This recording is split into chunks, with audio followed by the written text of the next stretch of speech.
Durham, North Carolina. Tennessee pulls to within 4. Backdoor cut action inside, kick out, swing to Doughty. Pull up 3, not that time. And a steal, quick hands, but stepping on the Bowden in the lane. Kick out pass sets up the open 3. Tennessee can't buy a bucket.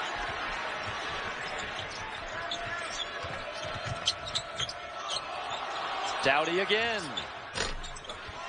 James. Samir Doughty has been spectacular this year. You and I had him against LSU earlier in the year, and at that point, had Auburn kept winning and won the SEC, we might be talking about potential player of the year. Absolutely, yeah. Interesting, Kentucky on the road today at Florida. Ashton Hagans has asked for a couple of days off for personal reasons, didn't even make the trip. Game up a little bit to get yourself back in it.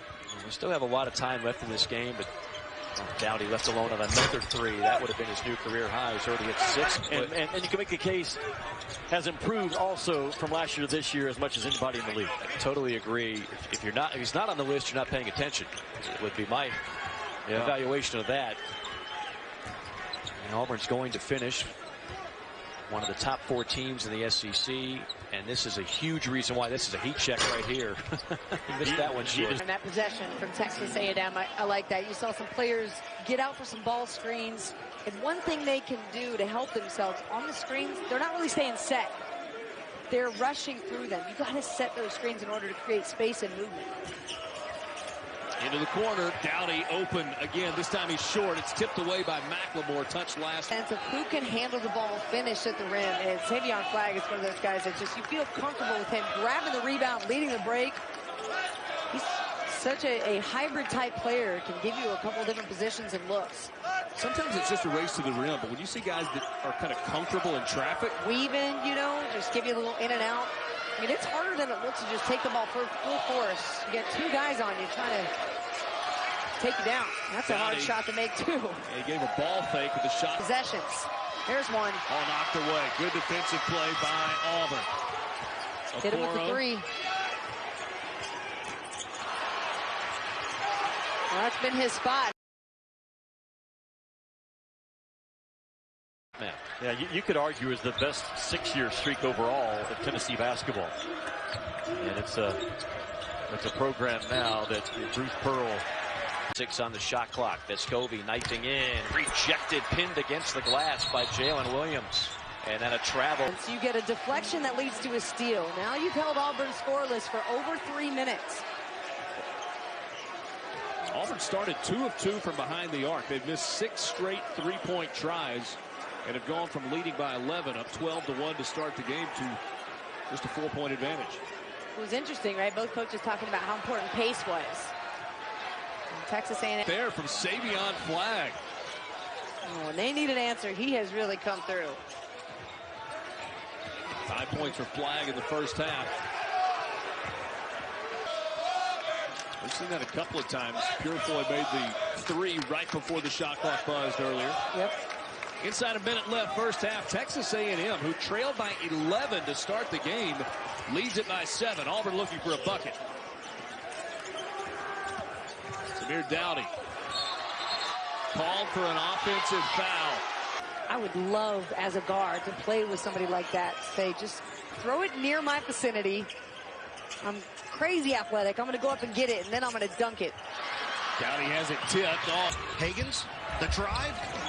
Sestina couldn't finish it. Here come the Tigers. Doughty floats it up.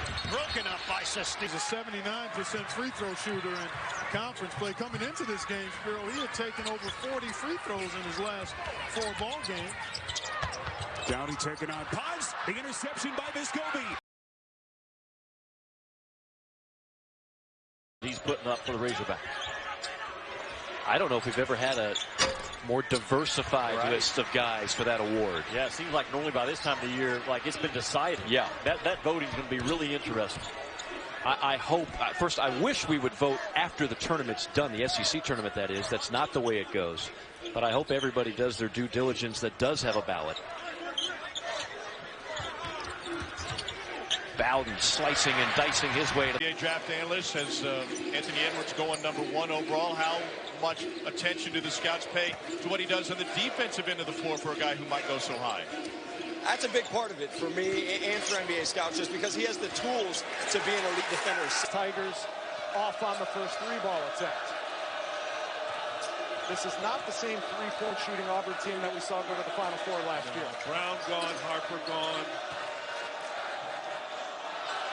But I'll tell you what it is. It's an aggressive defensive Auburn team that does a pretty good job of keeping the ball out of the way. Halliburton calls his own number, knocks it down. 2 times in a row, Okoro's strength, even as a freshman, too much for Iowa State. 14 now for Isaac Okoro. Answer by Ty.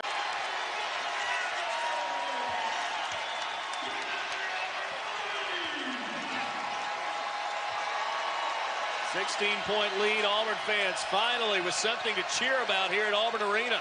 They're trying to get the switch right here. That's the switch that they want right here. Doughty does a good job of getting over the top, so they don't have to switch big on little. Tough step back for Cohen. Offensively, because defensively, as you said, Tom, they were solid all year long, and they got on an incredible run to make history for Auburn basketball. Jordan Lyons from the base. Again.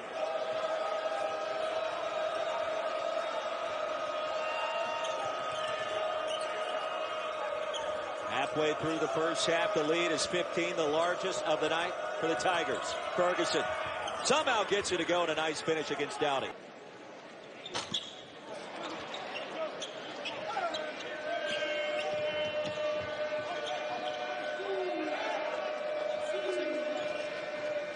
Gomez. Step back.